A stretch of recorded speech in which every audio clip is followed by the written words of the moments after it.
오늘 말씀의 제목은 진짜를 알아보는 눈입니다. 오늘 함께 읽은 이사야서 44장의 말씀이 어떤 말씀인지 알아보기 전에 여러분은 혹시 아시는지, 사람은 신기하게도 하루도 빠짐없이 무언가를 만들면서 살아갑니다. 어른들은 회사에서 자료를 만들고, 또 집에서 밥을 짓고 살림을 꾸리고, 또 학생들은 학원이나 학교에서 공부도 하고, 또 그림도 그리고 만들기도 하고, 또 집에 와서 좋아하는 게임을 하면서 나의 계정이나 캐릭터를 키워나가는, 그런 것처럼 우리는 항상 무언가를 계속 만들어가는 그런 삶을 살아갑니다. 이사야 44장의 말씀에서는 우리가 무언가를 만드는 것 자체가 아니라 우리가 만든 그것을 어떻게 대해야 하는가에 대한 이야기를 하고 있습니다. 우리가 매일같이 뭔가를 만들지만 우리가 정작 그것들을 어떻게 대해야 하는지 오늘 한번 본문 말씀을 통해서 진지하게 묵상하고 생각해보는 시간이 되기를 바랍니다. 44장에는 조금 낯설고 어떻게 보면 좀 웃음이 나는 그런 이상한 장면들이 나옵니다. 한 사람이 숲에 가서 나무를 베고, 또 반은 불을 피워서 밥을 짓고 고기를 구워 먹어요. 그리고 나머지 반은 또 깎아서 다듬어서 신상을 만들고 그 앞에 엎드려서 이렇게 말합니다. 너는 나의 신이라, 나를 구원하라 라고 17절의 말씀에 보면 이야기를 합니다. 이상하지 않은지 한번 생각을 해봅시다. 나무의 절반으로는 밥을 지어 먹었으면서 나머지 절반으로는 그 앞에 엎드려서 나를 구원해달라고 말을 하는 겁니다. 똑같은 나무인데요. 내가 손으로 톱질하고 깎은 그 나무 앞에서요. 우리는 이 이야기를 읽으면서 저 사람은 참 어리석다 이렇게 생각할 수도 있겠습니다. 그런데 하나님께서는 이 본문을 통해서 우리에게 묻고 계십니다. 너는 지금 무엇 앞에 엎드려 있느냐? 이런 질문을 오늘 하고 계시는 겁니다.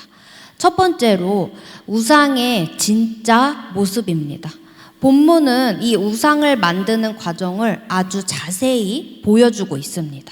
13절에 보면 대장장이는 철로 연장을 만들고, 목공은 줄로 긋고 자로 대패를 밀어서 사람의 모양을 만듭니다. 그런데 놀라운 것은 20절의 말씀입니다. 그는 죄를 먹고 마음에 미혹이 되어서 스스로 그 영혼을 구원하지 못하며 나의 오른손에 거짓 것이 있지 아니하냐 하지도 못하느니라, 이렇게 말을 합니다. 이 사람은 사실 알고 있다는 것입니다. 이게 그냥 나무 토막이라는 것을요. 왜냐하면 내가 직접 만들었으니까요. 그런데도 이 내 마음이 미혹되어서 그 앞에 엎드리게 된다는 거예요. 참 아이러니하죠. 여기서 진짜 문제는 나무 자체가 아니라 헛된 것에 마음을 빼앗기는 우리 마음이라는 것을 여기서 말하고 있습니다.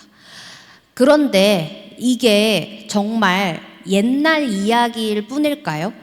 우리가 사는 오늘날에도 이 구조가 그대로 반복되고 있다는 것을 우리는 알아야 합니다.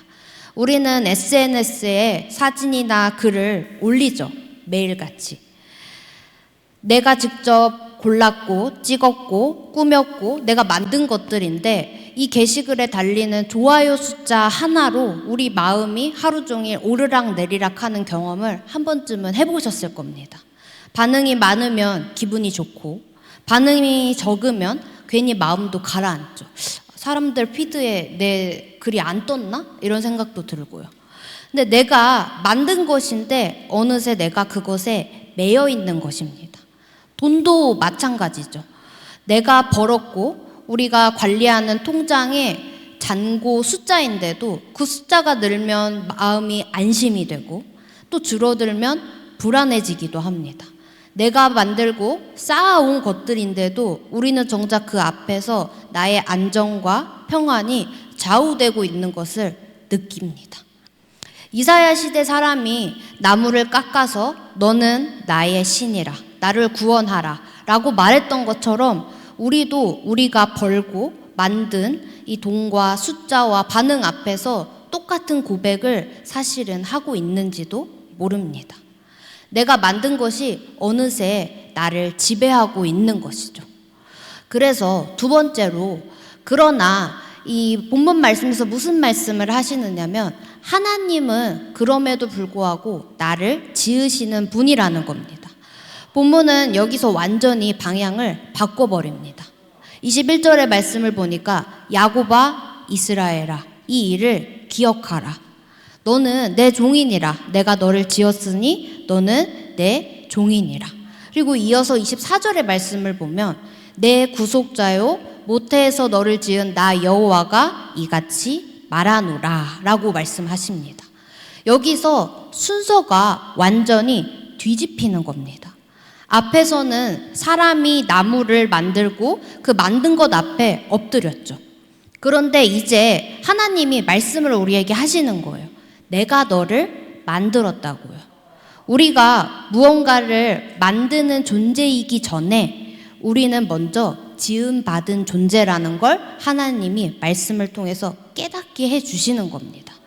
이게 바로 오늘 본문이 우리에게 주는 진짜를 알아보는 눈입니다. 진짜와 가짜를 구별하는 기준은 무엇일까요? 바로 이것입니다. 바로 내가 무엇을 만들었는가가 아니라 누가 나를 만드셨는가를 기억하는 것입니다. 우리가 아무리 많은 것들을 쌓아 올려도 그것은 결국 나무 토막이처럼 나를 구원할 수 없다는 것입니다. 나를 구원할 수 있는 분은 나를 만드신 오직 하나님, 그뿐이라는 것을 우리가 기억해야 합니다. 이어지는 25절에서부터 28절에 보면 하나님은 거짓 예언자들이 했던 말들은 다 내가 무너뜨릴 것이고 심지어 고레스라는 왕을 이제 미리 부르시면서 내가 이렇게 이루시겠다라는 말씀을 하십니다. 우상은 아무것도 알지 못하죠. 아무 말도 하지 못하고. 하지만 하나님은 말씀하신 그대로 역사 속에서 이루어 가시는 살아계시는 분이라는 것을 이 말씀을 통해서 우리에게 선포하고 계시는 겁니다. 세 번째로, 그렇다면 이제 우리는 어디로 가야 할까요? 이사야 55장의 말씀, 이 44장에서는 우리에게 진단을 내려준 거예요. 우리의 그동안의 모습. 근데 이 55장의 말씀에서는 그 답을 보여주고 있는 겁니다. 오호라 너희 모든 목마른 자들아 물로 나아오라. 돈 없는 자도 오라. 이렇게 말씀하세요. 그리고 너희는 와서 사 먹되 돈 없이 값 없이 와서 포도주와 젖을 사라. 너희가 어찌하여 양식이 아닌 것을 위하여 은을 달아주며 배부르게 하지 못할 것을 위하여 수고하느냐라는 말씀을 하십니다. 여러분, 이 44장에서 우상은 결국 우리를 배부르게 하지 못하는 헛된 것이었다는 것을 말씀하고 계시는 겁니다. 그런데 55장의 말씀은 우리에게 질문하는 겁니다. 너희가 어찌하여 양식이 아닌 것을 위하여 수고하느냐. 이런 경험들이 있을 거예요. 우리가 너무 스트레스를 받거나 너무 이러면은 좀 매운 게 땡긴다. 이런 경험 여러분 해보셨을 거예요. 괜히 오늘은 좀 피곤하니까 그냥 배달 음식이나 시켜 먹을까? 그래서 막상 우리가 그런 음식들을 먹고 나면 당장은 이 허기짐이 채워지는 것 같지만 결국은 후회할 때도 많이 있죠. 괜히 먹었다. 살만 찌겠다. 또 배달 음식을 시켜 먹고 나면 쓰레기들이 엄청나게 많이 나오는데 그것들 보면서 내가 이거 하나 먹자고 이렇게 많은 쓰레기를 이렇게 만들었구나 싶을 때가 있어요. 이것처럼 이 먹는 것 하나만으로도 우리의 이 세상의 것들이 우리의 진짜 이 허기짐을 채워줄 수 없다라는 걸 우리는 사실 삶에서 계속 경험하고 있습니다. 우리가 SNS, 인스타그램 이런 반응으로 또 통장에 나의 이 잔고, 숫자로 채우려고 애썼던 그 마음의 자리, 사실 그 자리는 애초에 처음부터 우리가 만든 것들로는 채울 수 없는 것이었다라는 걸 사실 하나님이 말씀하고 계시는 겁니다. 오직 그 빈자리는 하나님만이 채우실 수 있는 자리였다는 것을 우리는 깨달아 알아야 합니다. 그런데 55장이 우리에게 이 주는 사실은 초대의 말씀임은 굉장히 놀랐습니다. 돈 없이 값 없이 와서 마셔라. 예수님이 우리를 이렇게 초대해 주시는 거예요. 우리가 더 열심히 무언가를 만들어서 그 자리를 채우라고 하시는 게 아닙니다. 오히려 만드는 것들을 다 멈추고 하나님 앞에 나와서 값없이 채워주시는 그분께로 나오라는 초대의 사실은 말씀입니다. 결론입니다. 오늘 본문이 우리에게 던지는 이 질문을 다시 한번 마음에 담아봅시다. 지금 내가 붙잡고 있는 것은 내가 만든 것입니까? 아니면 나를 만드신 분이십니까? 이사야 44장의 사람은 나무 앞에 엎드려서 나를 구원하라 외쳤지만 그 나무는 아무 대답도 하지 않죠. 우리가 세상에서 만든 것들, 내가 쥐고 있는 것들은 아무리 그것에 대고 이야기해봤자 아무런 대답도 주지 않습니다. 그러나 우리를 지으신 하나님은 오늘도 우리를 향해 먼저 손을 내밀고 계십니다. 돈 없이 값 없이 오라고 우리를 부르시고 초대하고 계십니다. 내가 만든 것은 나를 구원할 수 없지만 나를 만드신 분은 나를 구원하신다는 것입니다. 오늘 저녁 우리가 붙잡고 있는 이 모든 것들을 하나님 앞에 잠시 내려놓고 값없이 우리를 초대하시는 하나님 앞으로 다시 한 걸음 나아가는 저와 여러분이 되시기를 간절히 소망합니다. 기도하겠습니다. 사랑이 많으시고 자비로우신 하나님, 오늘 이렇게 우리가 함께